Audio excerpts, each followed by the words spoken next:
Tila nanumbalik sa mga Cebuano ang bangungot ng Bagyong Tino dahil muling nalubog sa baha ang ilang lugar sa probinsya dulot ng Bagyong Ada. Dagdag alalahanin pa ang paghahanap ng bagong evacuation center dahil dati nang inabot ng baha ang kanilang pinaglilikasan. Nakatutok si Nico Sereno ng GMA Regional TV.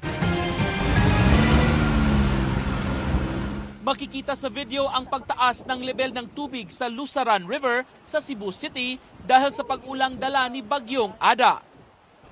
Kasamang naanod ng malakas na agos ng tubig sa ilog ang backhoe na ginamit sa ginagawang flood control project sa lugar. Kaya minabuti ng mga residente na lumikas na mula sa kanilang mga bahay. May mga na-trauma kasi sa nangyari noong Bagyong Tino kung saan maraming lugar ang nakaranas ng malawakang pagbaha. Labaw pa tong Tino, ma'am. Uy, mura mamig na truma-truma na ani, ma'am, kay pag Bagyong Tino, survivor ba, miss Bagyong Tino, ma'am. Hindi rin daw ligtas gawing evacuation center ang paaralan at ang gym sa barangay dahil kasama ito sa mga lugar na binaha noong Bagyong Tino. Ayon sa kanila, maghahanap sila ng pansamantalang malilipatan.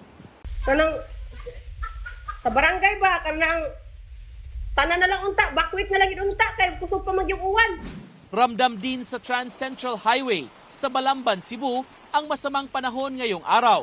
Dahil sa baha, nahirapan ang mga motoristang dumaan sa lugar.